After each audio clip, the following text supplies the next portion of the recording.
and stop the grave nuclear threat posed to the United States, Israel, and the rest of the free world. The mission, which will go down in the history books, was an overwhelming success. Secretary of Defense Pete Hegseth and the chairman of the Joint Chiefs of Staff Dan Raisin Kane covered the operation in great detail at their briefing this morning at the Pentagon, and I encourage every American to watch it. As President Trump has said repeatedly, the United States of America has the greatest, fiercest, and bravest armed forces ever to stride the face of this earth, and we couldn't be more grateful and proud of our nation's warriors. The Iranian regime was weeks away from being able to produce a nuclear weapon that would threaten the entire world before President Trump took this decisive action on Saturday night to obliterate their nuclear capabilities. The contrast in leadership could not be more clear. Barack Obama and Joe Biden sent pallets of cash, American taxpayer dollars, in a failed attempt to buy the Iranian regime's compliance with a weak and ineffective deal. President Trump sent a fleet of American warplanes to destroy Iran's ability to produce a nuclear weapon.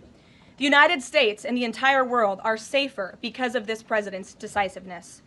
Despite agenda-driven leaks by the fake news media aimed at undermining this incredible accomplishment achieved by President Trump and our brave fighter pilots, there is broad consensus emerging already that Iran's nuclear capabilities were indeed destroyed. The United States, Israel, the United Nations, and even Iran all agree they can no longer build a nuclear weapon. So why did the president immediately turn to obliterating after the Iranian nuclear threat? Securing peace. Within 48 hours of the devastating strike, President Trump and his team brokered a historic ceasefire between Israel and Iran and officially ended the 12-day war. The Middle East is now shifting away from chaos and bloodshed and moving toward the beginning stages of a new era of peace and stability that President Trump has long called on them to achieve. This was unthinkable at this time last week, and this is what peace through strength looks like. Under President Trump, America will relentlessly advance our interests without being dragged into endless wars. His fearless leadership guarantees America is once again respected across the world. Just look at what he was able to accomplish at the NATO summit in the Netherlands. Many of you were there. Our allies agreed to invest 5% of their GDP annually in defense because President Trump demanded it. This will be the most significant reinforcement of NATO's collective defense in the history of the NATO alliance. And as a result, the United States of America will carry less of the burden, and our NATO allies will be stronger than ever before. As NATO Secretary General Rutte put it, for too long, one ally, the United States, and our taxpayers, I may add, carried too much of the burden of that commitment. And that changes today. President Trump made this change possible. We will produce trillions more for our common defense to make us stronger and fairer by equalizing spending between America and our allies. This is the Trump effect. This is what the president meant when he declared that America is back. Now, back here at home, Americans are paying much cheaper prices for gasoline this summer, as both the Wall Street Journal and the New York Times pointed out today. Here's how the Wall Street Journal put it. Hitting the road this summer won't bring as much of a big hit to your wallet. The national average for a gallon of regular gasoline is about 23 cents cheaper than this time last year. Analysts say plentiful supply is expected to keep prices down in the coming months. These are the cheapest gas prices at this point of the summer since 2021.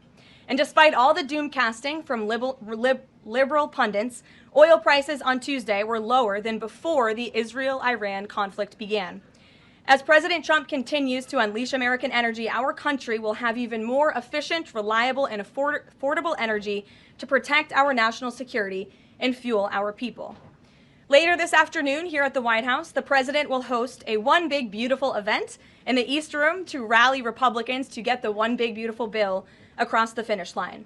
At that event, he will be joined by everyday Americans from across the country who will massively benefit from the common sense policies and provisions within this bill. This is the largest tax cut for working and middle-class Americans in history, and it's going to put more money into the pockets of hardworking Americans. Families will see an average increase in take-home pay of more than $10,000 per year. Americans earning between $30,000 and $80,000 per year will see a 15% tax cut. Overtime and tipped workers will save thousands of dollars annually. And our amazing seniors will receive historic financial relief by reducing the tax burden on their Social Security benefits. Simply put, this bill is going to unlock the golden age of America. And we look forward to continuing to work with the Senate and the House to see this bill on the President's desk for signature by Independence Day. Here in our new media seat today, we have Colin Anderson with the Washington Free Beacon, who will kick off our question and answer. Colin, go ahead.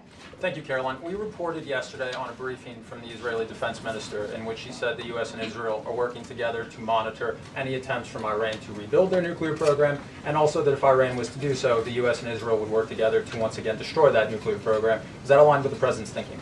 Look, the president, as I said in those opening remarks, Colin, and thanks for being with us today, views the Middle East on its way to peace and prosperity.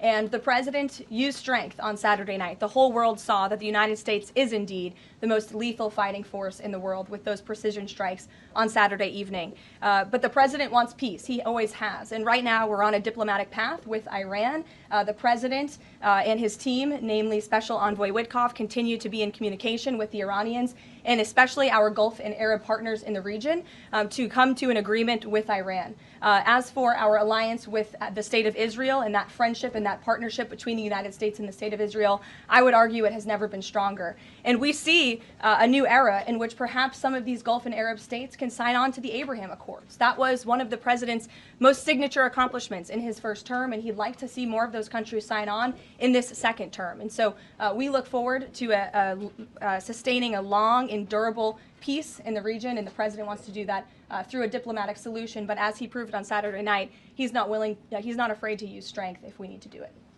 Gabe.